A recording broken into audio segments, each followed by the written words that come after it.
और सृष्टि एस मौर्य ध्वज ग्रहण करते हुए वो गौरवशाली क्षण इन कैडेट्स के लिए, और आप जानते हैं ये दृश्य, ये क्षण देश भर के युवाओं के लिए प्रेरणा का स्रोत हैं। और प्रधानमंत्री नरेंद्र मोदी पुरस्कार वितरण के बाद ग्रुप फोटो के लिए खड़े होंगे और ये तस्वीर इन युवा कैडेट्स के जीवन के लिए महत्वपूर्ण तस्वीर सिद्ध होगी और ये तस्वीर उन्हें सदैव प्रेरित करती रहेगी देश के लिए, अपने लिए, समाज के लिए सर्वश्रेष्ठ करने की, सबसे आगे सदैव रहने की।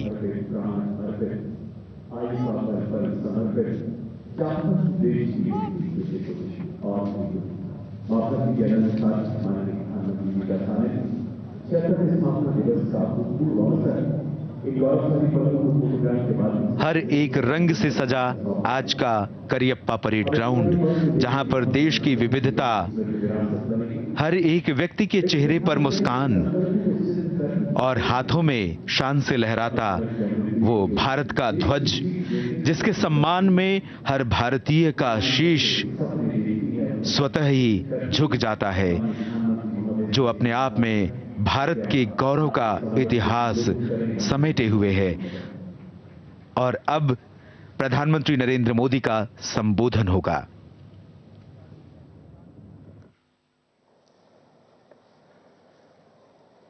केंद्रीय मंत्रिमंडल के मेरे सहयोगी श्रीमान राजनाथ सिंह जी, अजय भट्ट जी, सीडीएस जनरल अनिल चौहान जी, तीनों सेनाओं के प्रमुख, रक्षा सचिव, डीजी एनसीसी, सभी अतिथिगण और एनसीसी के मेरे युवा साथियों, एक पूर्व एनसीसी कैडेट होने के नाते मैं जब भी आपके बीच आता हूं, कितनी ही पुरानी यादें ताजा होना बहुत स्वाभाविक है। एनसीसी कैडेट्स के बीच आने पर सबसे पहले एक भारत श्रेष्ठ भारत के दर्शन होते हैं। आप लोग तो देश के कोने कोने से यहां आए हैं और मुझे खुशी है कि बीते वर्षों में एनसीसी रैली का दायरा भी लगातार बढ़ रहा है और इस बार एक और नई शुरुआत यहां हुई है। आज यहां देश भर के सीमावर्ती गांव के, जिन्हें सरकार वाइब्रेंट विलेज के रूप में विकसित कर रही है, उनके 400 से अधिक सरपंच हमारे बीच हैं।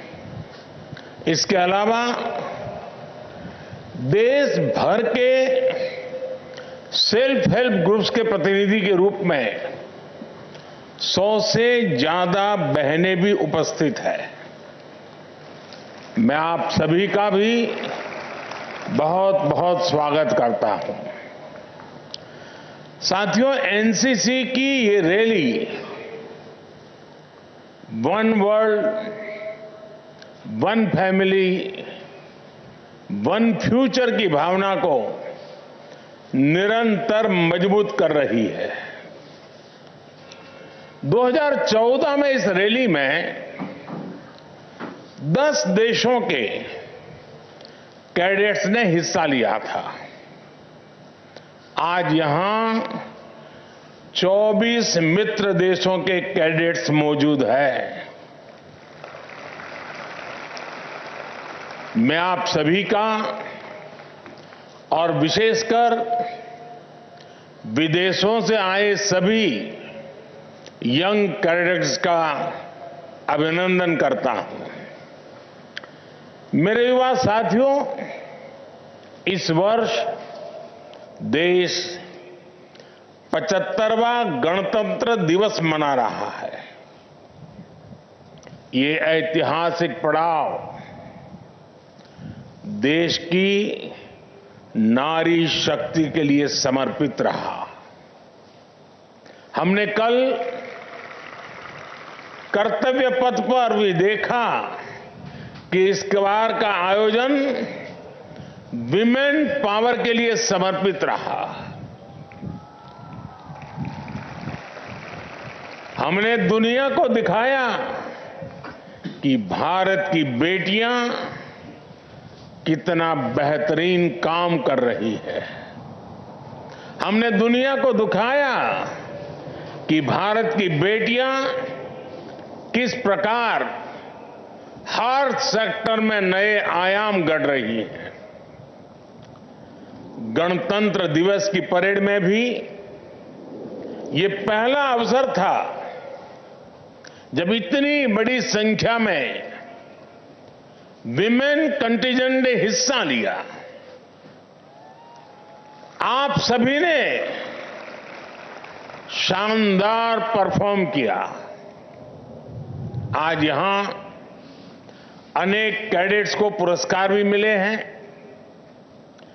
कन्याकुमारी से दिल्ली और गुवाहाटी से दिल्ली तक साइकिल यात्रा करना, झांसी से दिल्ली तक नारी शक्ति वंदन रन,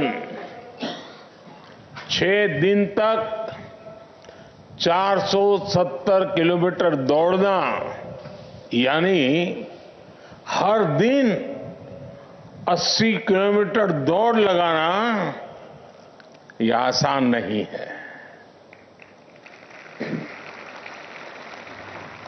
ये विभिन्न आयोजनों में हिस्सा लेने वाले मैं सभी कैडेट्स को बधाई देता हूं। और जो साइकिल के 2 ग्रुप है, एक बड़ौदा और एक काशी। मैं बड़ौदा से भी पहली बार सांसद बना था और काशी से भी सांसद बना था।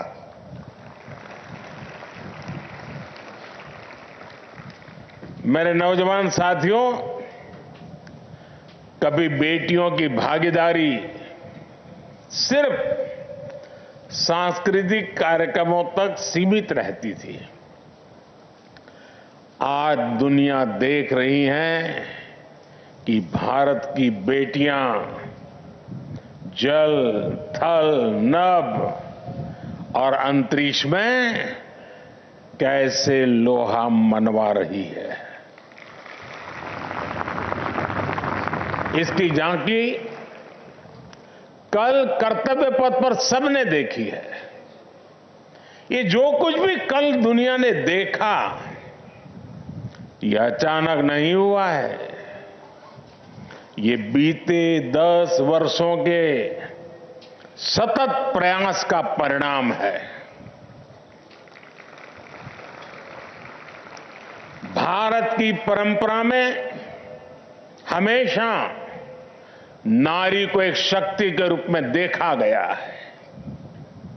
भारत की धरती पर रानी लक्ष्मीबाई, रानी चेन्नम्मा और वेलु नाचियार जैसी वीरांगनाएं हुई है। आजादी की लड़ाई में एक से बढ़कर एक महिला क्रांतिकारियों ने अंग्रेजों को पस्त कर दिया था। बीते 10 वर्ष में हमारी सरकार ने नारी शक्ति की इसी ऊर्जा को निरंतर सशक्त किया है। जिन भी सेक्टर्स में पहले बेटियों के लिए एंट्री बंद थी या लिमिटेड थी, हमने वहां हर बंदिश हटाई है।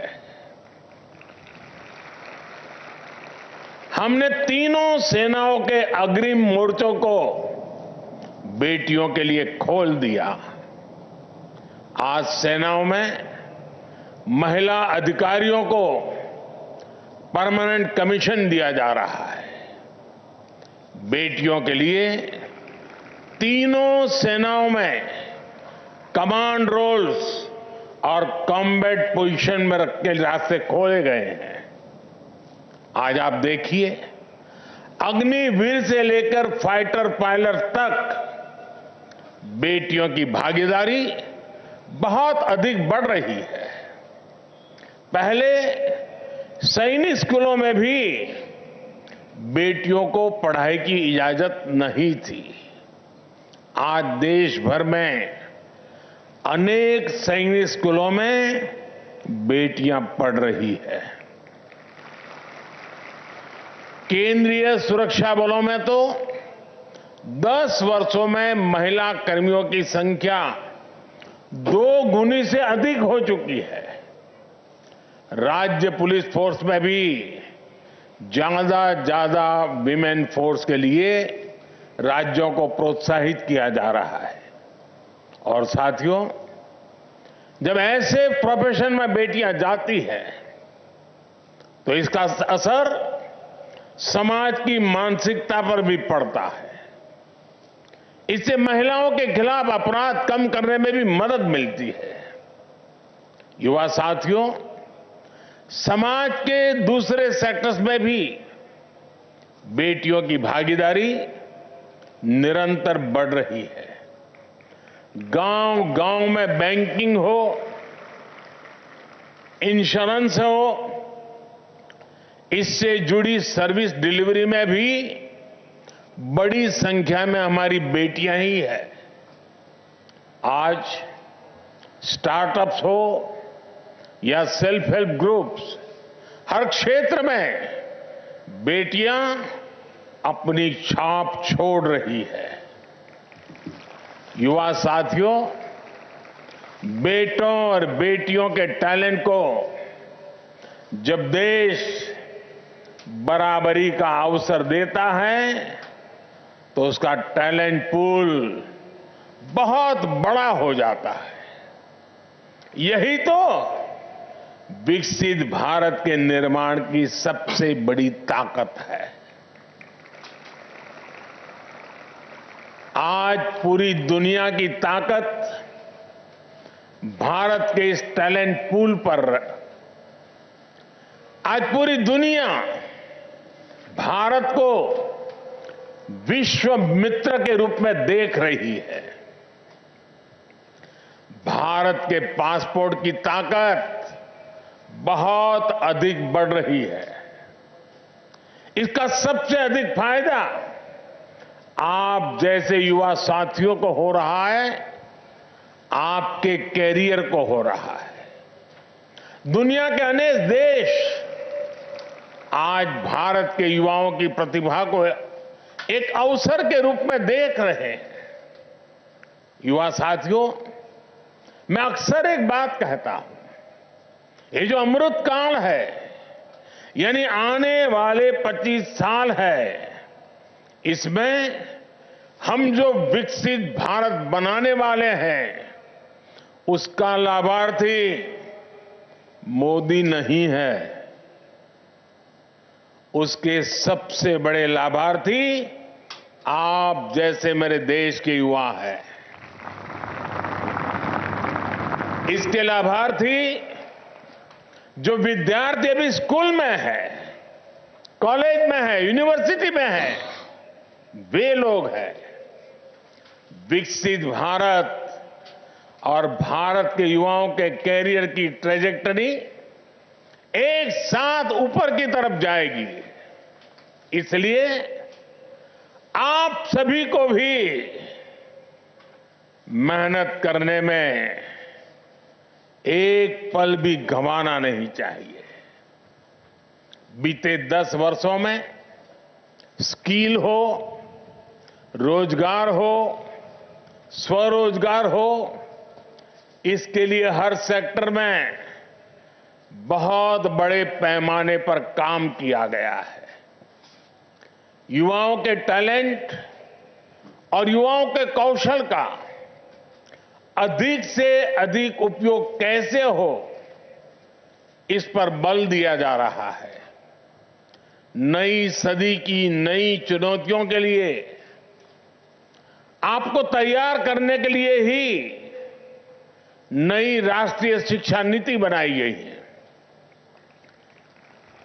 आज पीएम श्री स्कूल अभियान के तहत देश भर के हजारों स्कूलों को स्मार्ट बनाया जा रहा है। बीते दशक में कॉलेज हो, यूनिवर्सिटी हो, प्रोफेशनल एजुकेशन से के जुड़े संस्थान हो, उनमें अभूतपूर्व वृद्धि की गई है। बीते 10 वर्षों में भारत की यूनिवर्सिटीज की ग्लोबल रैंकिंग में भी बहुत सुधार हुआ है। भारत में मेडिकल कॉलेजों की संख्या में रिकॉर्ड वृद्धि हुई है। मेडिकल सीटों में भी बहुत बड़ी वृद्धि हुई है। अनेक राज्यों में नए आईआईटी और नए एम्स बनाए गए हैं। सरकार ने डिफेंस, स्पेस, मैपिंग जैसे सेक्टर्स को युवा टैलेंट के लिए खोल दिया गया है। रिसर्च को बढ़ावा देने के लिए नया कानून भी बनाया गया है। ये सारे काम मेरे नौजवान दोस्तों आपके लिए ही है, भारत के युवाओं के लिए ही हुए हैं। साथियों, आप लोग अक्सर देखते होंगे कि मैं मेक इन इंडिया और आत्मनिर्भर भारत की बहुत बात करता हूं। ये दोनों अभियान भी आप जैसे युवाओं के लिए है। ये दोनों अभियान भारत के युवाओं को रोजगार के नए अवसर दे रहे हैं। सरकार के प्रयासों से बीते 10 वर्षों में भारत की डिजिटल इकोनॉमी हमारी युवा शक्ति की नई ताकत बनेगी, हमारी युवा शक्ति की नई पहचान बनेगी। भारत भी अग्रणी डिजिटल इकोनॉमी बन सकता है। दशक भर पहले तक ये सोचना भी मुश्किल था।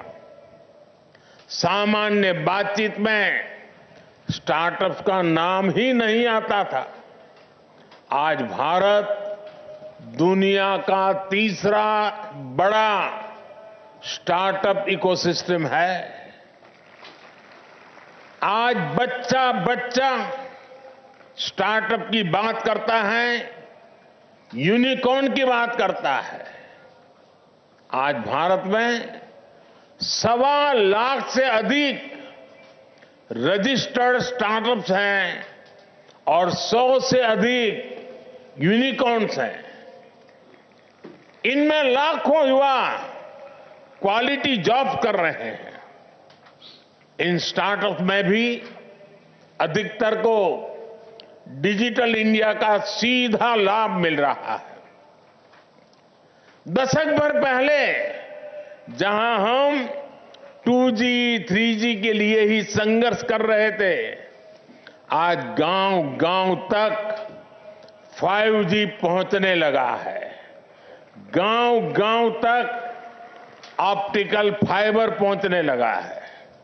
साथियों, जब हम अपने ज्यादातर मोबाइल फोन विदेशों से ही इंपोर्ट करते थे, तो वो इतने महंगे होते थे कि उस समय के अधिकतर युवा उसे अफोर्ड ही नहीं कर पाते थे।